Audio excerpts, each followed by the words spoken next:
because what's most important is your relationship and your marriage. That is far more important than any business. And if you just know that you don't work together, like don't try to force it. Do what makes you guys happy, because at the end of the day, at the end of life, what really matters? Was it your business? No, not really. It was your relationships.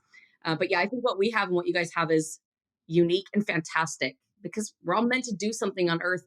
I know that Jen and I were brought together very, very specifically because we were supposed to connect to create, to fulfill our mission. And we needed each other in order to do that. Welcome to the Cash Flow Fight Club podcast. In the Champions Corner edition, I'm Mike Deaton, and together with Lydia, my co-host in life, business, and this podcast, we're taking you into the training room, deep in the dojo, sharing the secrets of what it takes to forge a champion. We're digging deep into mindset mastery, high performance habits, best in class behaviors, and bringing you the tips and techniques that maximize human potential, brought to you from some of the best in the business. So grab your buds and your seat, hit subscribe, and get ready to up your game. Let's do the show. Let's do it.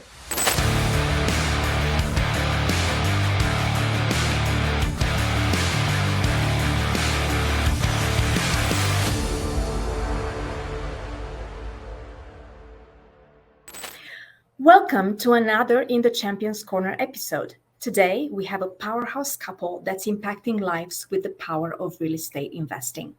Jen and Stacy Conkey have each been working in real estate for over a decade. After meeting each other in 2015, discovering their shared love of real estate, and falling in love with each other, they've turbocharged their apartment investing businesses to incredible heights.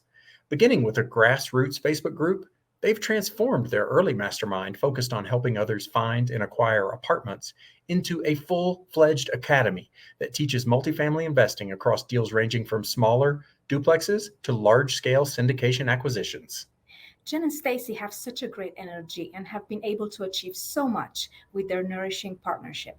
We cover a lot of ground in this episode, from how to work together with your spouse and when it's okay not to, starting and growing a community, the key success characteristics they see in their clients, the 90-second mindset secret that transforms your outlook, and so much more. We had a blast chatting with those two beautiful souls and felt kindred spirits in them. Come join us in the Champions Corner with Jen and Stacy Conkey. All right, Jen and Stacy Conkey, thanks for joining us in the Champions Corner today. Welcome. Yeah, it's great to be here. This is awesome. Thank you for having us. You bet. Yeah, we're excited to dive in and explore your journey and all kinds of topics. But maybe before we get started, give us a little bit about your backgrounds. You can each take turns or whatever. But yeah, we usually take turns a little bit. I'll give the high level. So I'm Jen of the Jen and Stacy Conkey Show. Okay. We're both into multifamily, and we have an academy. We also have our own investing business, and then we have a capital company. So we do the trifecta of all things, and they feed each other. So it's pretty cool. The academy is where we teach people how to actively invest, then we actively invest, and then we raise money for all of the active investing. That's kind of the in a nutshell version of it.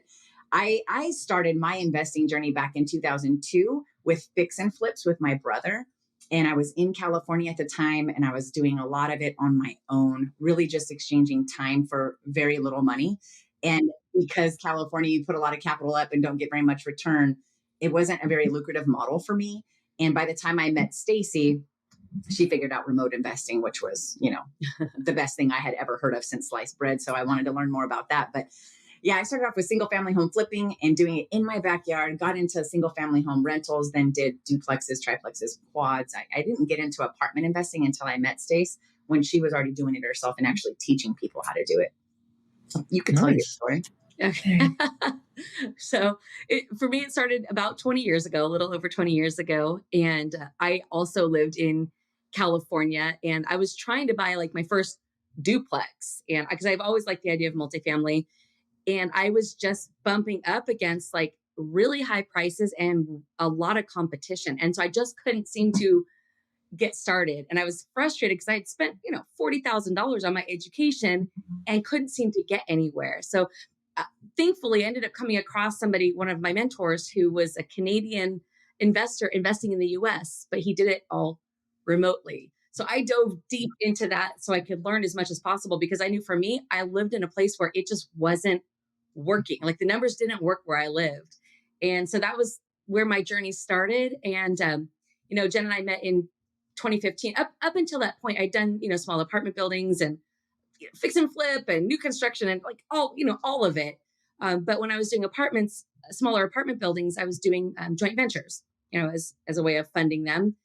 And when Jen and I met and we started talking, like Jen has this huge background in corporate America, strategic leadership, visionary. I'm more like a detailed, like in the weeds person. I don't think so big. But we started talking and Jen's like, how do we take this and go bigger? That's cool that you do apartments, to do it remote. Like, I love that. Like, how do we do it bigger? So we invested in our education and we went to like 2 different, commercial real estate, trainings to be like, well, how do we like grow this? And so we learned about, syndication. And it was like, oh my gosh, you can make these acquisition fees and not just go bigger. We can actually make like some serious money. And so we're like, oh my gosh. And they made it sound so easy. And wow. There was an easy button just right there. Yeah, easy button. Right. I was drinking the Kool-Aid. It did. Yeah. And turns out it's not so easy. Or fast. More fast. And so it was just interesting because it was a very pivotal, almost like meant to be. It was a very pivotal time for us because we learned how to do the syndication. We were very interested in making the large amount of fees, but it just was nowhere near as easy to take it across the finish line as it sounded. And so, but one thing we figured out was, well, what if we apply that model about making acquisition fees from syndication, but to our own joint ventures? Like the best thing you can ever do is ask effective questions because it literally shifted everything for us. Just that question alone. And figuring out how to do it in our underwriting is what made us kind of take off and go this way.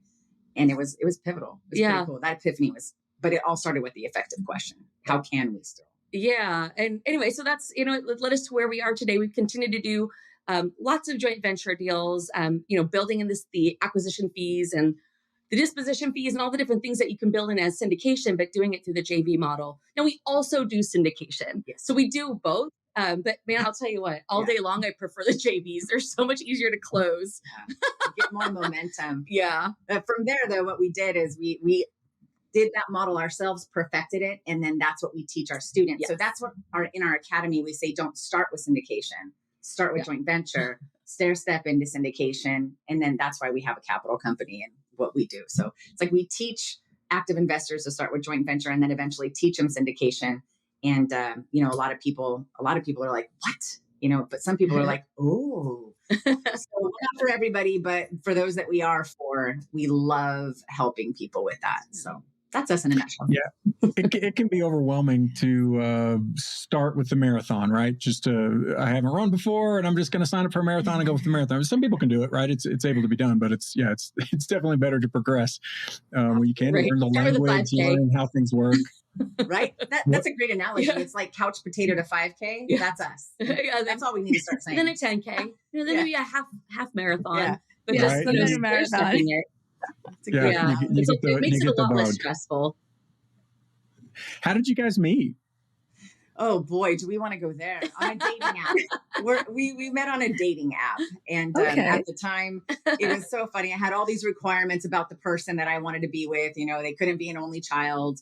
They couldn't have a cat. These things, no kids. No kids because I already have 2. And I had all these requirements. It's just so funny when I think back to it. And she's exactly the opposite of everything I said I wouldn't do, and yet here we are. I've got now 4 kids and, a cat, and he only has 3 legs. But it's just really funny. We met online and we neither one of us knew that we were interested or doing real estate. Yeah. Oh, wow. By the time it was probably maybe at the end of our first date when I was like, wait, what? You do this remotely? How? So of course I asked her on another date so she could teach me.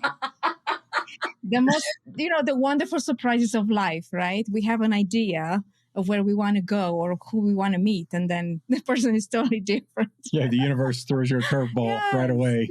Yes, because all it heard was those things. It didn't hear no. It just heard, flat, single. Yeah, right. Yeah. Only all these things, no kids. You're manifesting all these things. Absolutely. It's hilarious. That's awesome. That's great.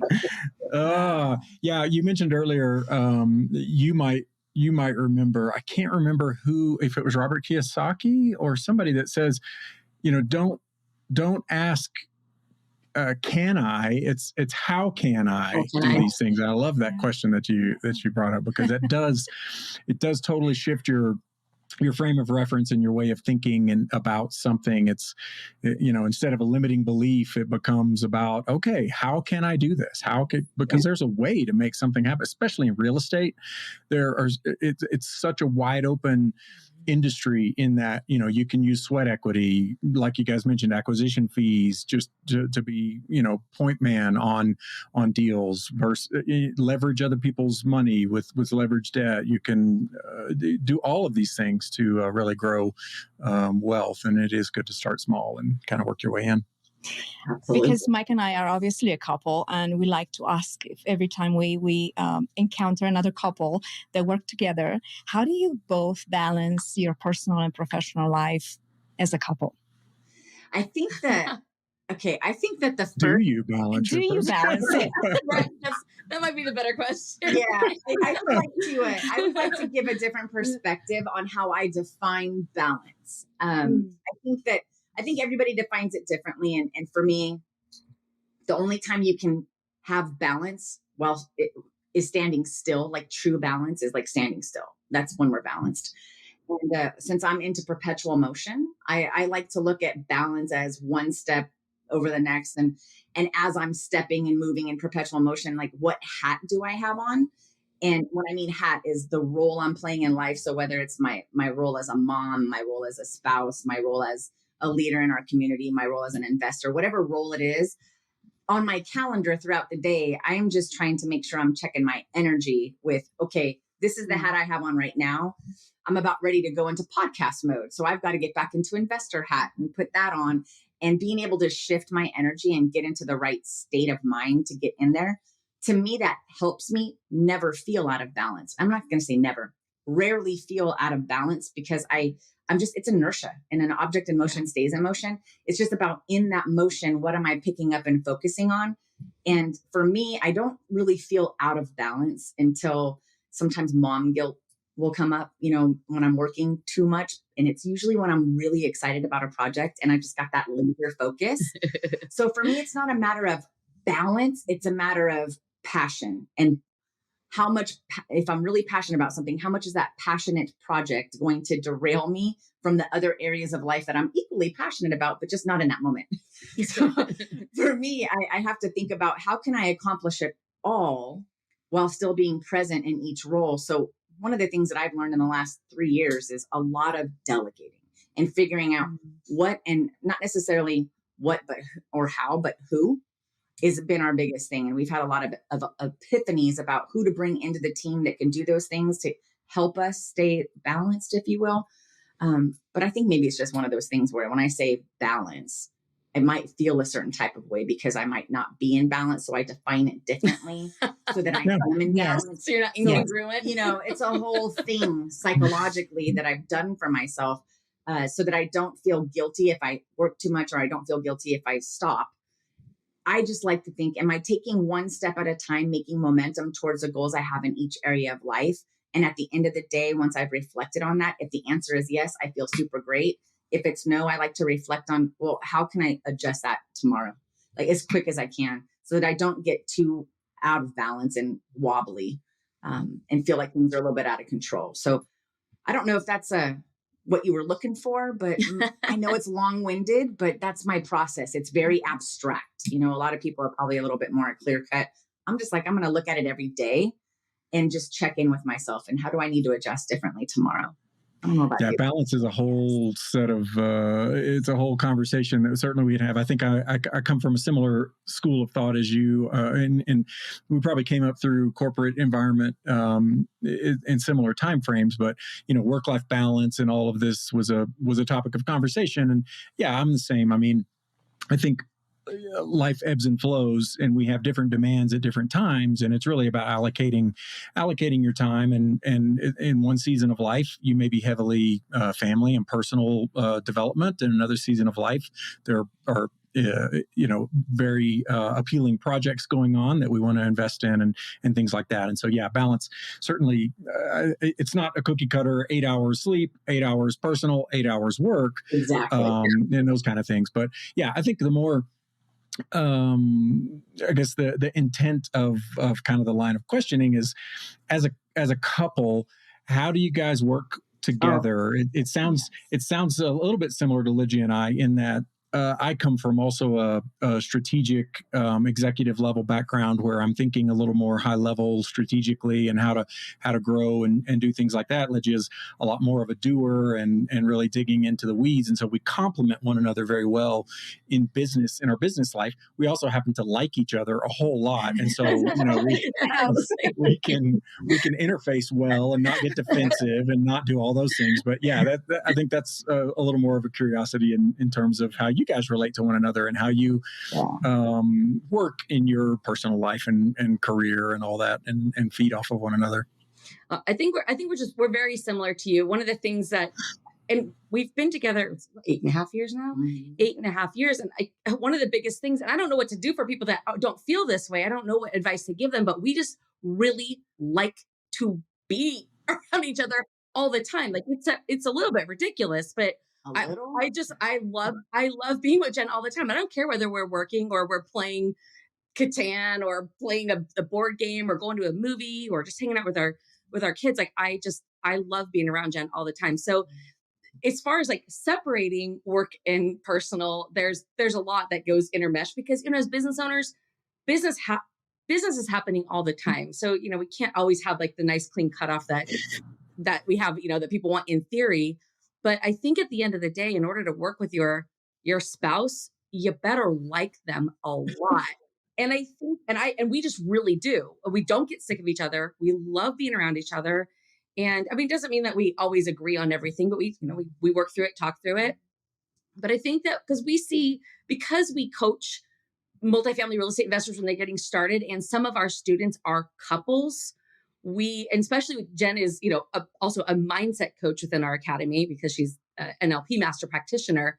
We definitely see couples that don't necessarily work well together. And I don't know if you have any thoughts on why that is. I think it's communication style differences that they're unaware of. Honestly, we're aware of our communication style differences. She's very visual and auditory, and I am super kinesthetic and also a little bit visual. So I try to go down the path of, well, at least we have visual together, And I'm super abstract, high level. She starts with explaining something like at a task level, and I'll be like, "Hold on, I need you to come up. I need you to chunk up. What are you talking about?" If I'm coming in with this abstract question, she's like, "Well, but what do you mean? Where are you trying to go?" And I'm like, "I just need you to answer the question." So there's definitely this painfully obvious that we communicate differently. And we've worked really hard on that, but we acknowledged when we first realized, oh, we're saying the same thing but different, or you're telling me down here at the keystroke level, and I need you to like come up and understand this level. But understanding it without judgment and being able to laugh about it is probably what our biggest secret is. Is we laugh so much it's not funny at ourselves, at each other. It's like that brings a little bit of levity to it, and so personal, and it's not so judgy. It's just like we give each other grace to be who we are, So she's super analytical. I'm super not. When I see something, I make a decision really quick. She makes a decision really quick, but not as quick. She analyzes stuff and actually formulates questions. Yeah, I ask a lot of questions. Right? I'm the easy button girl who sat in the audience in the syndication land and said, "Oh, we're signing up," because that's easy. And so, but she's like, I actually have questions about that, because she actually knows what it takes to make it happen. So I think when we lean into understanding each other's strengths and also understanding how those offset our opportunity zones, it really makes you a powerhouse, especially when you just like ditch the taking it personal, you can keep moving forward. And I think that a lot of people, it's more of a tit for tat or a competition, or they're not aligned on communication. It's just sometimes there's friction that needs to just be, it's like the white elephant in the room. You just slap it on the butt and give it a name, and let's talk about the fact that we don't communicate properly or something. And we're just not afraid to do that. I could tell you guys aren't either. I really love what you said because, and I won't be able to express it as well as you do, but to really create that space and to meet in a place where you both can communicate well and feel heard and understood. I think that's the key. At least that's the key for us, and that's the key to success. And I don't know if you have many people asking you, but I've had friends and family ask, "How can you work with your husband? Like, Always, don't you get tired of each other?" I'm like, "No, I mean, I love working with him all the time." Lydia will run into town to go grab something at the grocery store, and she'll send me a text, "I miss you." Yeah, I know. Gone 25 minutes.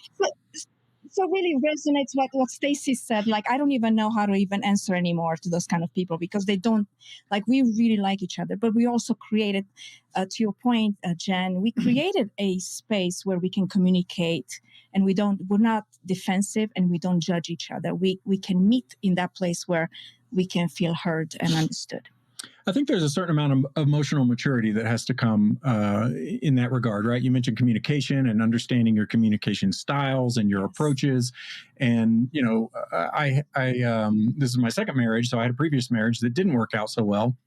And Lydia will ask me, yeah, right. So Lydia will ask me, "Oh my gosh, you know, I don't understand what happened," or, you know, and I'm like, "Well, you're getting Mike 2.0, right? I made my mistakes. I learned, I evolved. And so I'm able to be a better husband at this point and do things like that." Exactly how what I said to Stacy. Jen 2.0 is Stacy 2.0. Mm-hmm. Yeah. Much better version. Yeah, so we evolve over time, and that is hard. But yes, there is a foundational element of really needing.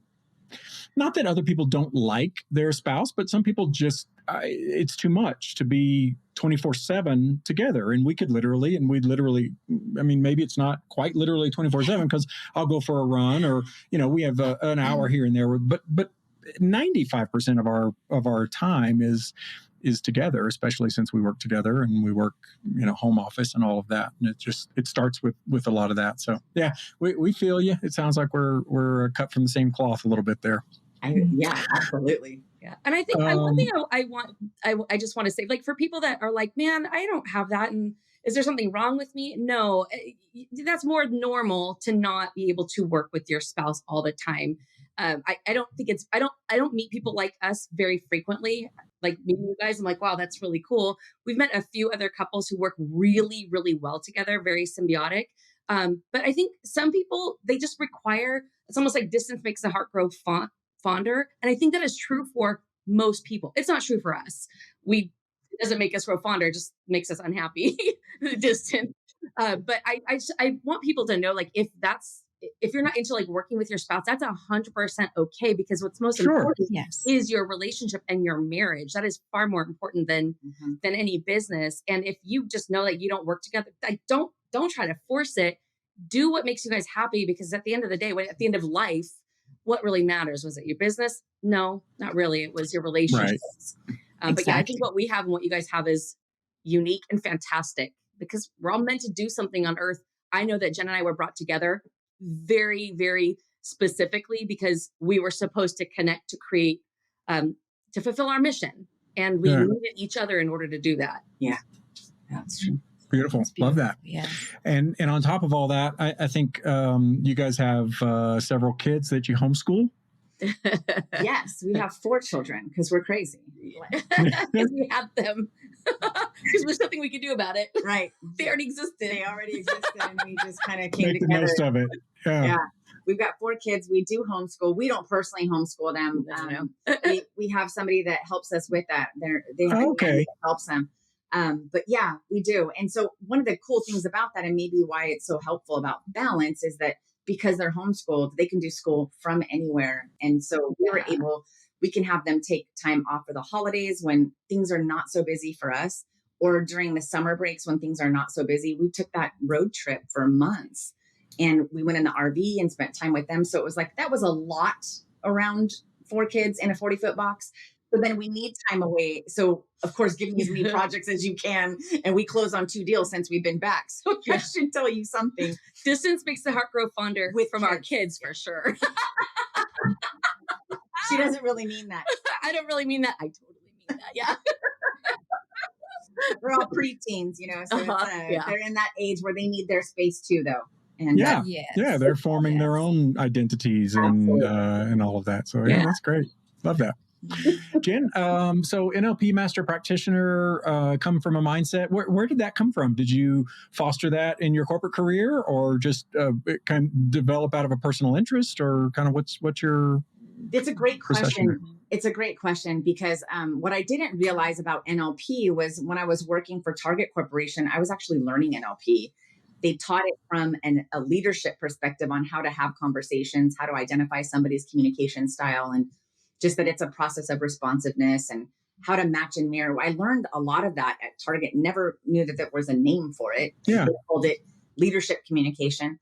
And it was by 2016. I was scrolling through, and you know how you're just scrolling randomly on Facebook and all of a sudden an ad pops up and it was for NLP. And I remembered that Stacy had mentioned all the things NLP, and she was reading this hypnotic book. And I was like, oh, that's fascinating. And so at the time, our oldest son had just been diagnosed with ADHD, and I couldn't get him to respond or react the way that I couldn't get him to do what I wanted, right?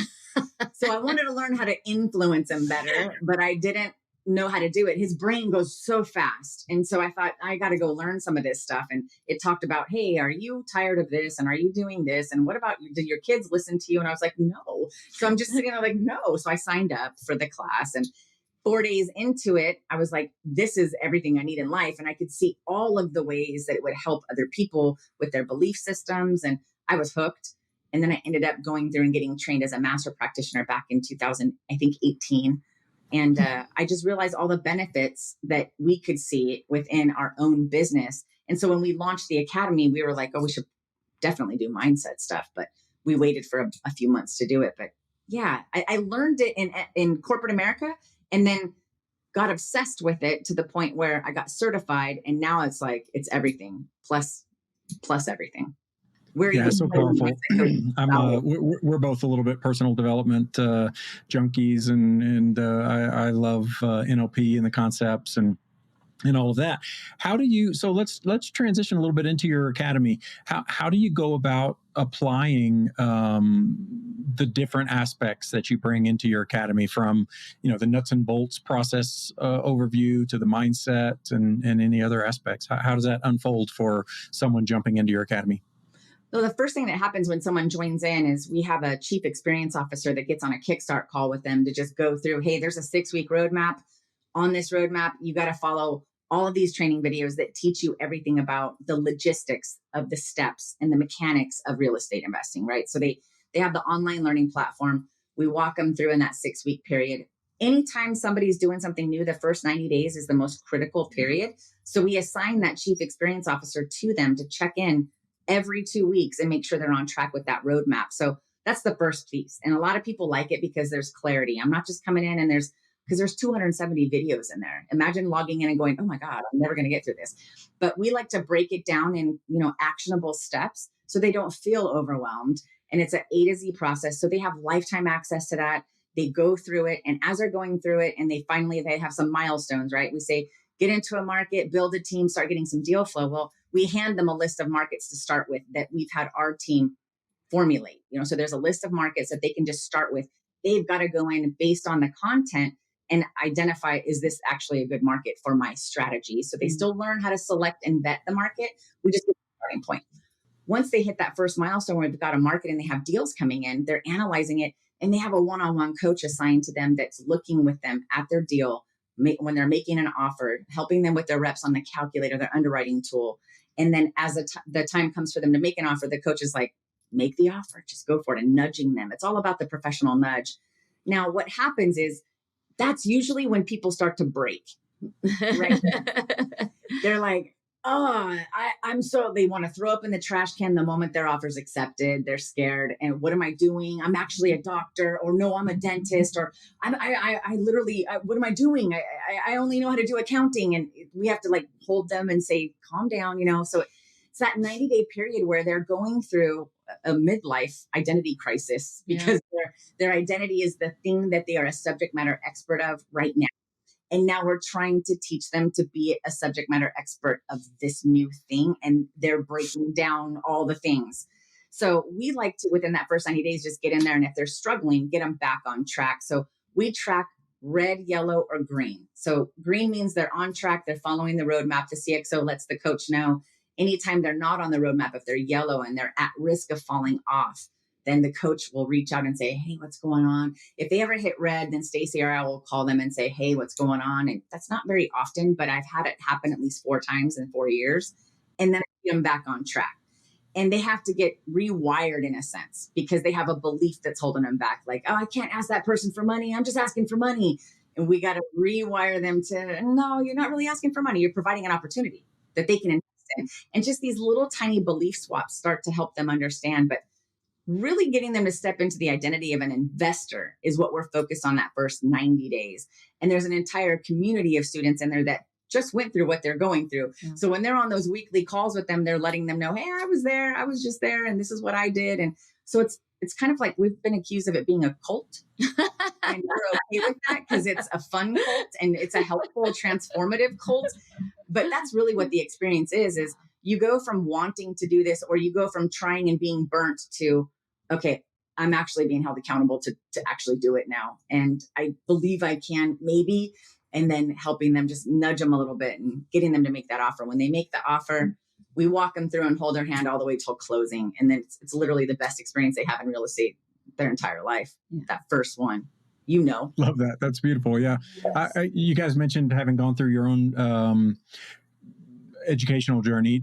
Do you mind sharing who you're familiar with in terms of who you trained with, multifamily, or you don't have to? But yeah, no, we trained one of them. Go ahead. Yeah, go ahead. Okay. So we did the 2 that we did were RE Mentor, so Dave Lindahl, and then NVREA, which is Nick Vertucci Real Estate Academy, which is not around anymore, but RE Mentor. Okay. Yeah, I'm not familiar with those, but we've been through our own programs. We leverage coaching as often as possible to try, anytime we start a business or an investment venture, we've done the same thing. But similar to you guys, or I don't know for sure, you can confirm this or not, but like the biggest part of the struggle for all of that is exactly what you described, right? It's the mindset and the limiting beliefs, the I'm not going to be able to do this. Oh my gosh, I'm stepping into something that's much bigger than I've done, or that's outside my comfort zone. And we have our own coaching program in our land business, but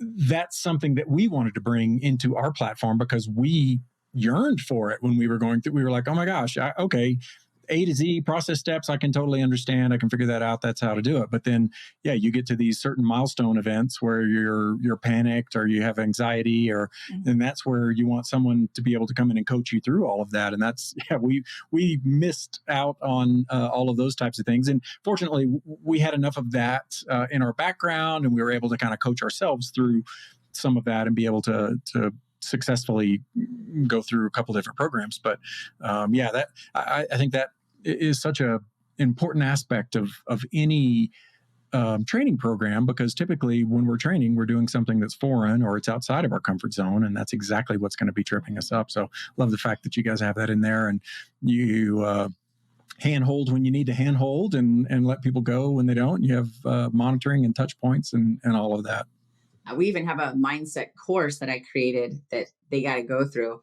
And we do a weekly mindset call for anybody that needs to get unstuck. And we're training mindset coaches. It's a huge piece because we truly believe that this is what makes people stop and give up. Yes.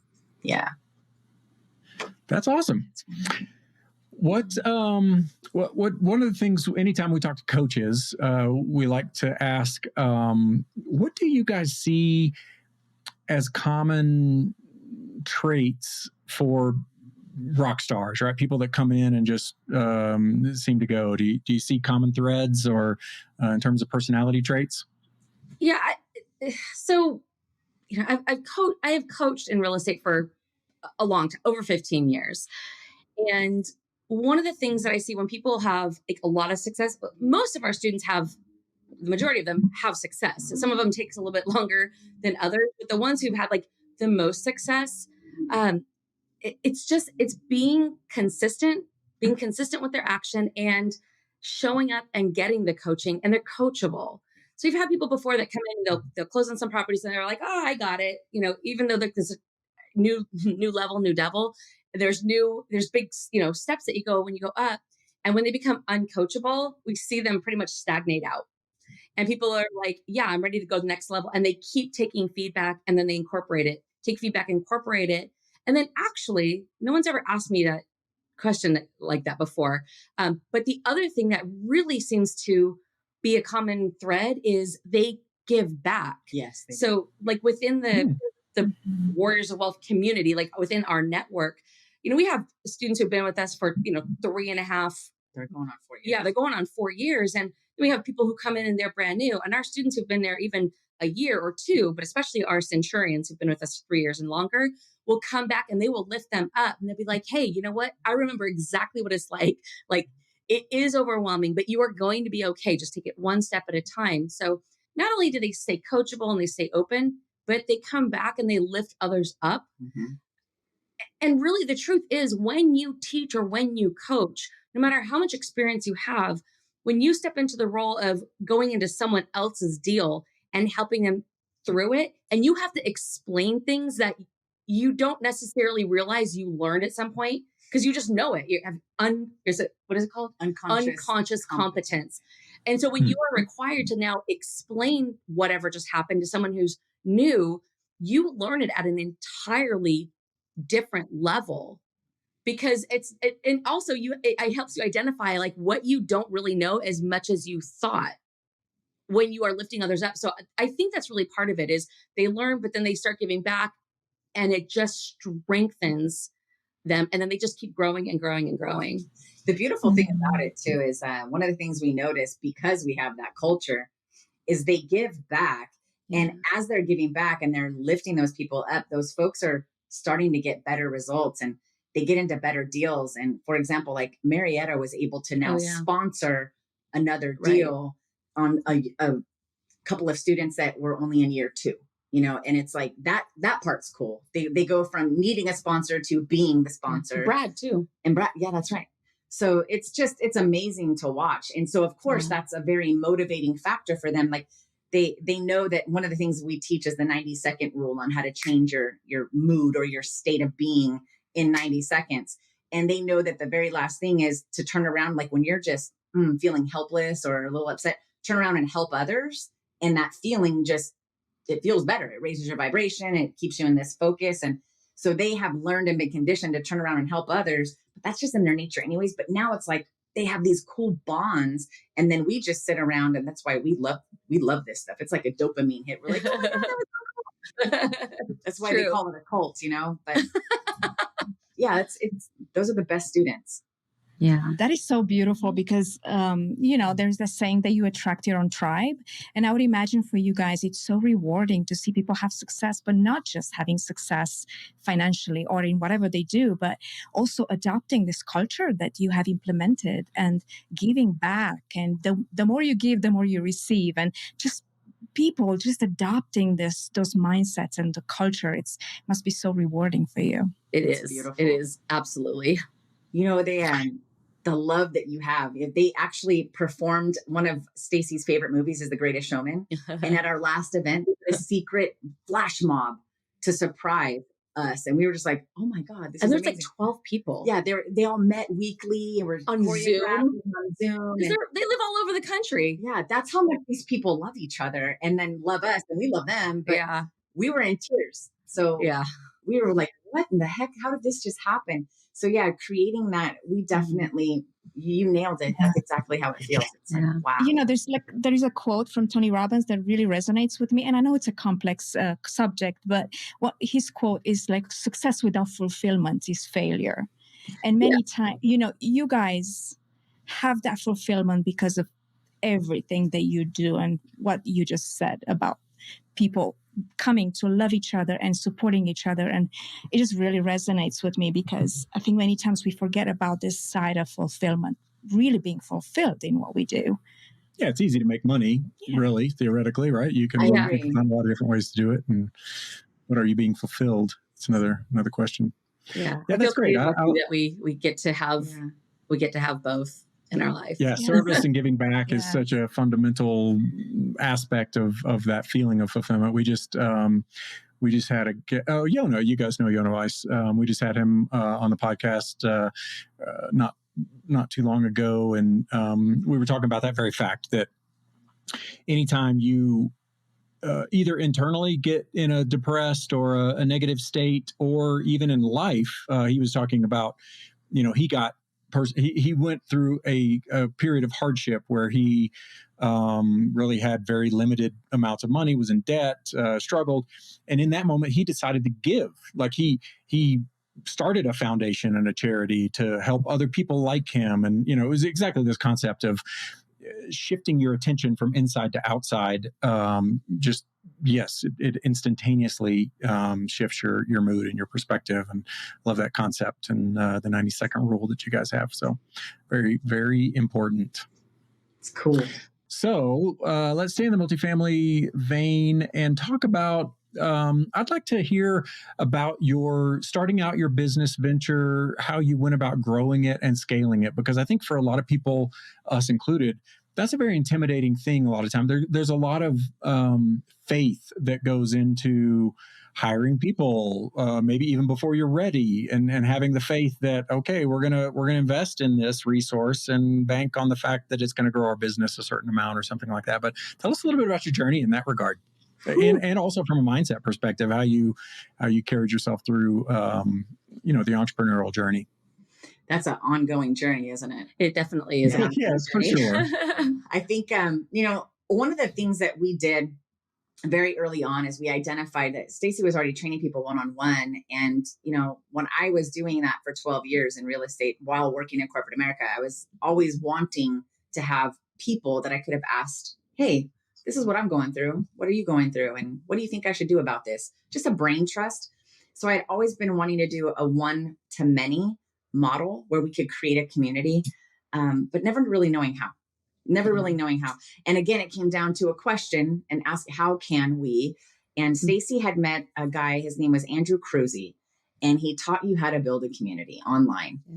And that's what our record is back here, is we joined that. It was called the 7-Figure CEO at the time. It's not around anymore, and he taught you how to build a community, how to nurture that community, and how to really bring the purpose, the mission, and all of that to the community so that they're thriving in a brain trust, almost like a mastermind type of way.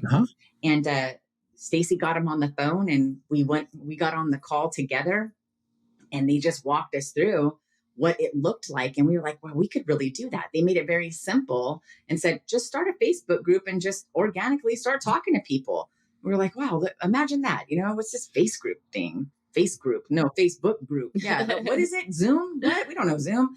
There was all these different things that we had to learn, but all we knew is that we wanted a community. So that's what we did. We started a Facebook group, and we just started adding value to people's lives that were trying to, hey, we would make a post. Hey, are you looking to get into multifamily? And if you are, come to this group. We're going to start posting content. And Stacy grew that group from zero before I even got there. I wasn't even really doing any of it yet. I was still doing like a podcast and closing down this other aspect of business that we were doing and trying to button that up. Then I joined forces with her.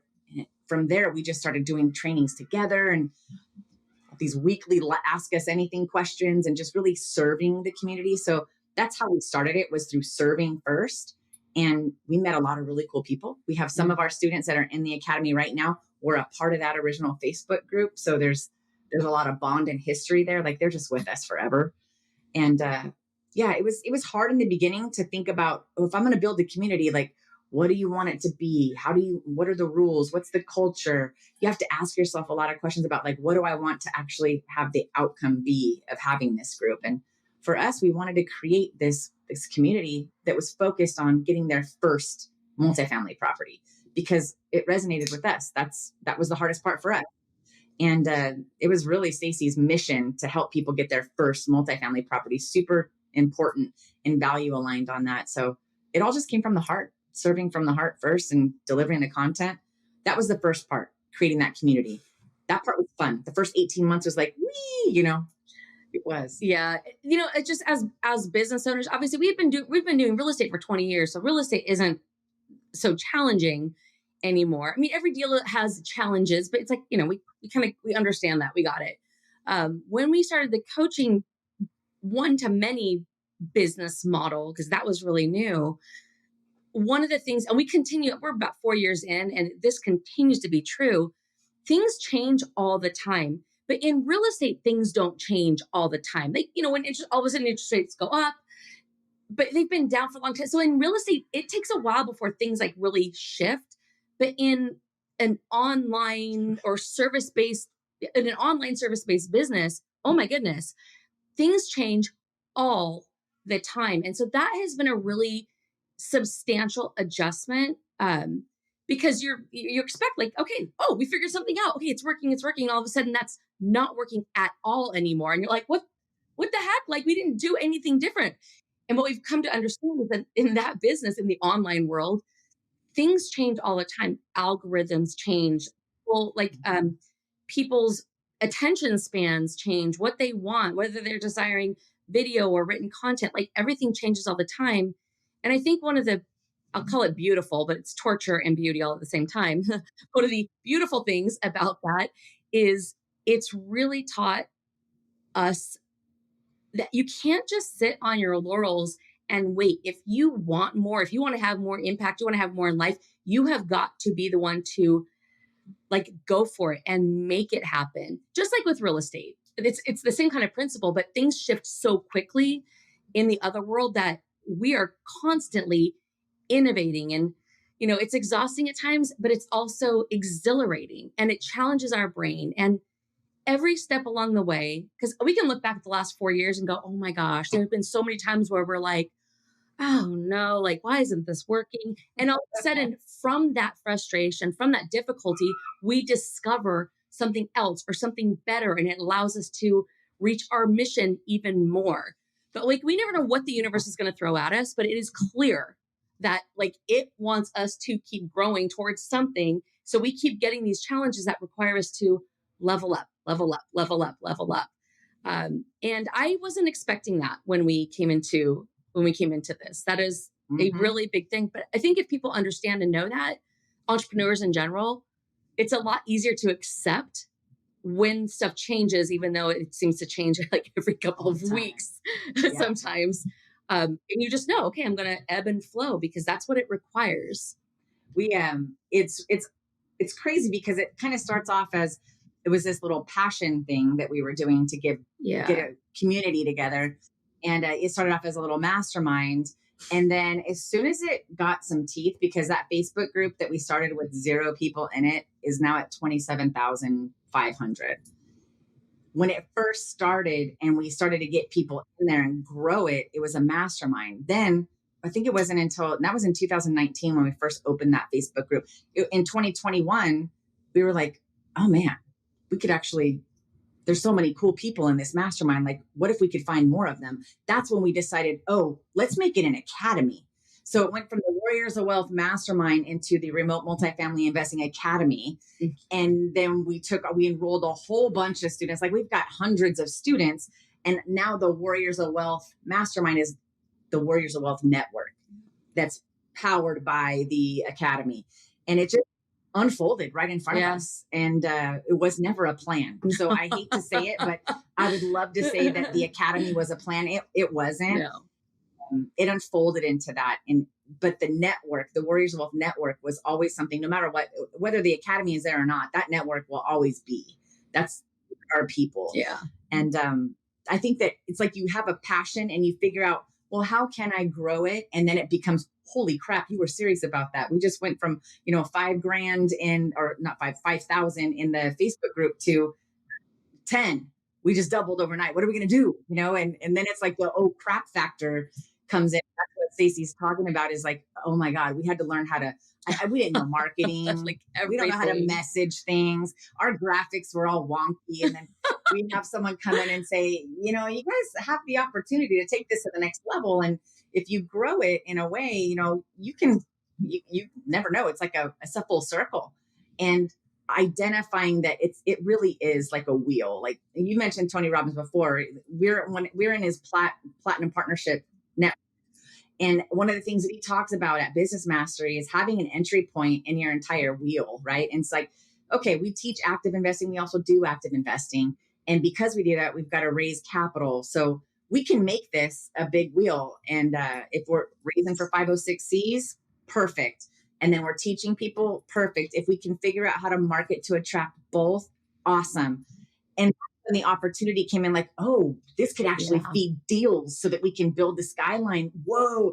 And that shifted everything. So the mindset is, be open, be flexible. Yes, you have to have faith that it's going somewhere, and you might not know where it's going. And as it unfolds, you might recognize, oh God, where it could go. And then you've got to burn the ships and decide whether or not you want it. And if you decide you want it, you got to burn the ships, man, and there's no going back. I'm going all in and going forward. And that's when it becomes like, wow, this is a movement now. And this is like, I just got goosebumps thinking about it, but it's a movement. Yeah. And we're all about it.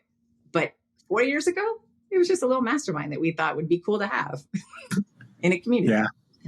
What a great journey. And so many great learnings that entrepreneurs can pick up from all of that, us included. But yes, for sure, it is great. I love the fact that you've fostered and built all of this on a community with a shared goal and vision, and at the same time, you have embedded yourself in a Tony Robbins group, and probably there's some others along the way, if not currently, but other people, entrepreneurs, real estate people that can help you grow and see other things. So it is such a powerful, the use of community and masterminds and networks and all of that is just really unparalleled, I would say. So anybody who's trying to go it alone is really going to struggle a little bit.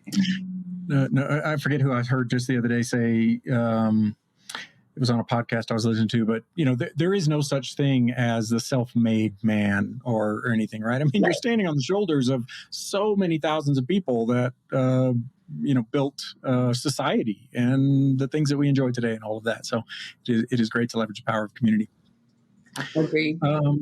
You guys both, I think if I remember correctly, you recently published a book on multifamily freedom hacking, I think it's called. Yep. That was this, last year now. So I guess we're in 2024. Yep. It was 2023. It's awesome. That's great. And you host an in-person conference?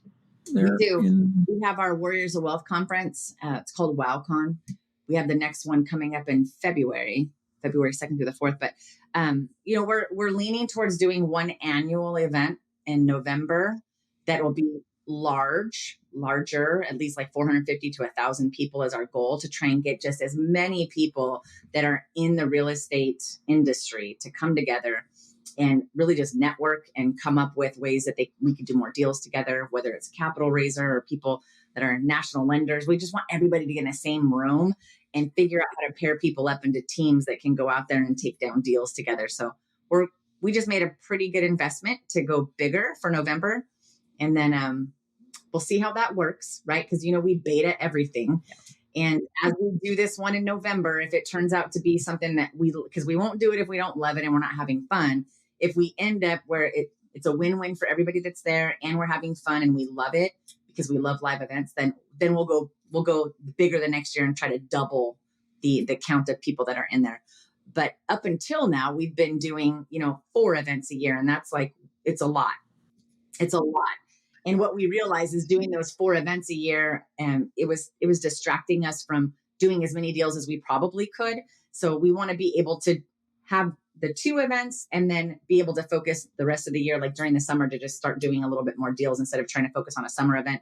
We noticed that for 3 years, people weren't really attending in the summer. Everybody's taking the summer off and they're vacation and they're not thinking about that right now. So we're just shifting the model a little bit, but the Warriors of Wealth Conference is the place to go to learn all about apartment investing. We teach it without syndication first, but we also at that event teach how to scale into syndication so that you can see the whole picture.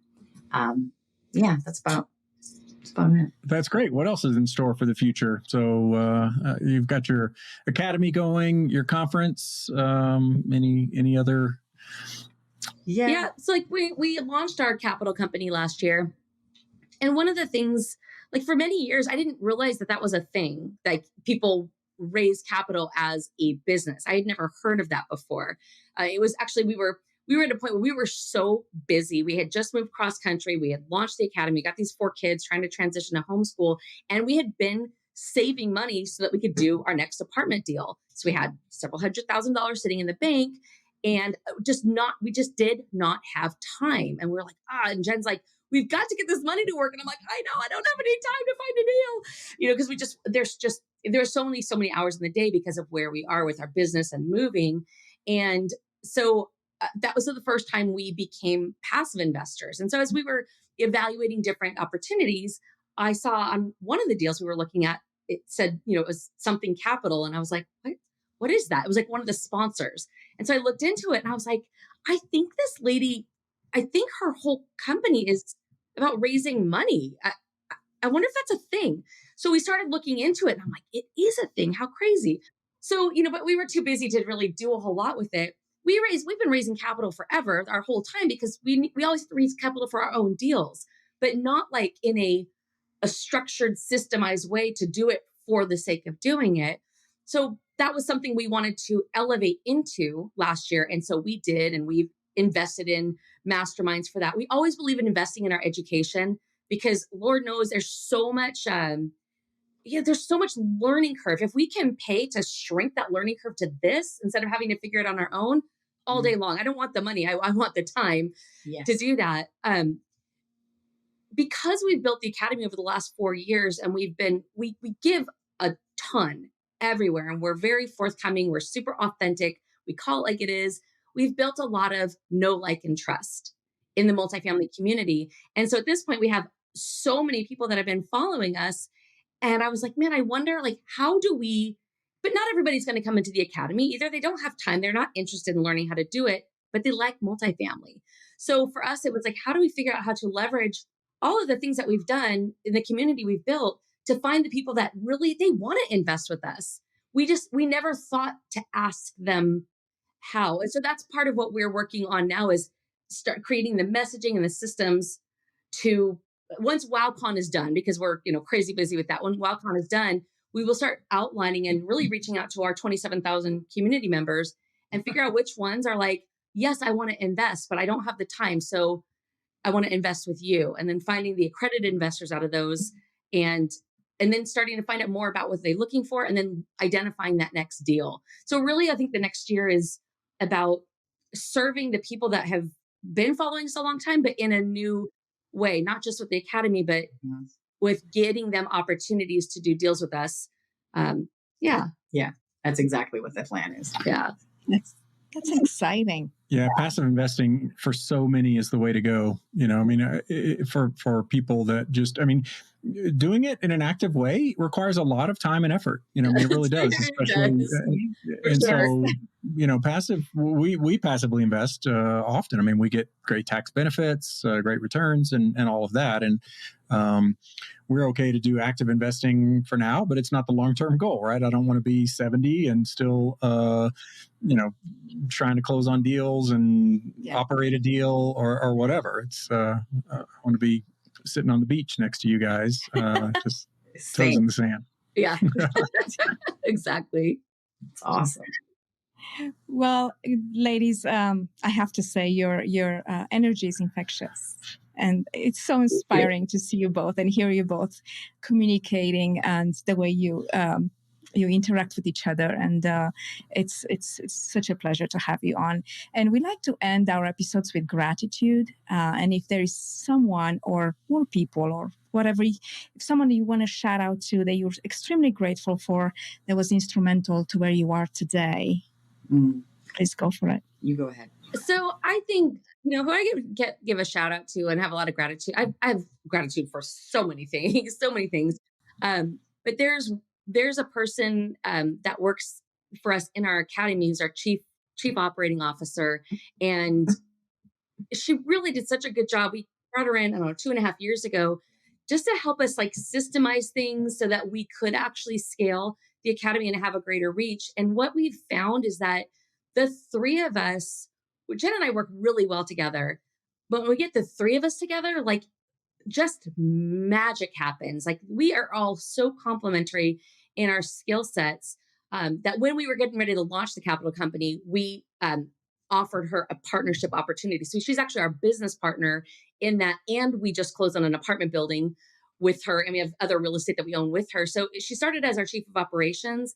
And over time, we saw what an incredible working environment or working relationship the three of us have, and how it just elevates everything. And so not only does it help us in our businesses, it also helps everybody else who wouldn't have necessarily found us if it wasn't for, bringing someone else in to take us, to help us take even further, or to relieve us from some of the administrative stuff so that we could, take the business further. So Casey is, I'm going to say I'm grateful for Casey in our life, because it really, we do some powerful stuff together.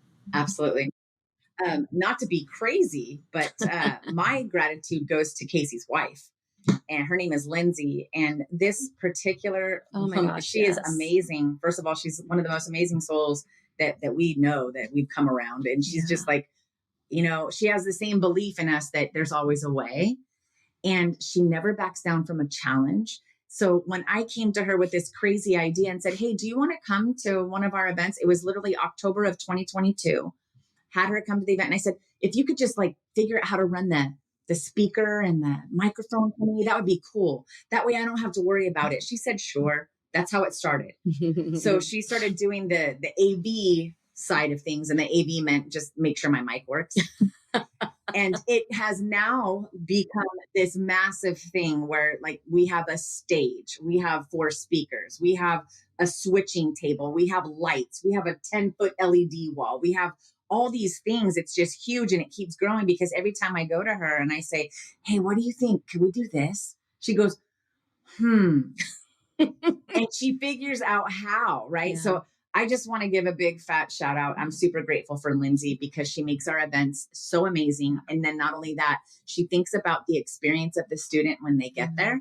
How are they going to be feeling? What's their favorite song? If it's their turn to go up and break an arrow with their throat and it's their first time, she's like, what song do you want to do this to? And she puts a lot of care into that person's experience, collectively and individually. So I'm super grateful for Lindsay. Yeah. Cool. Yeah, that's awesome. Yeah. Nice. Well, we're certainly grateful to both of you for having met you, and for you guys coming on to the show and sharing your insights and wisdom and personalities. It's been great fun. For listeners that want to get a little bit more and want to get in touch with you guys, what are the best ways? The best way is to go to warriorsofwealth.com. We have a curated playlist there. And if at any time you're like, okay, that's it, I need to talk to them, there's a button where you can book a call. That's great. We'll make sure that gets into the show notes as well. Thanks again, and wishing you guys all the best in 2024 and beyond. You're doing some great things. We're inspired, and I took a lot of great notes to funnel back into our business. So really appreciate it. Thank you for having us. Thank you so much for having us. Yeah, you bet. Thank you. For those of you joining us today, we hope you enjoyed this time in the Champions Corner as much as we did. Got some awesome takeaways, and most importantly, will take action to continue living your best life and maximizing your potential. Mindset is such an important aspect of life, and when coupled with action, delivers undeniably powerful results. Please subscribe to the podcast to hear from more great guests and get the latest mindset mastery insights and cash flow matchups. Again, thank you so much for investing your time with us, and we look forward to seeing you next time on the Cash Flow Fight Club podcast.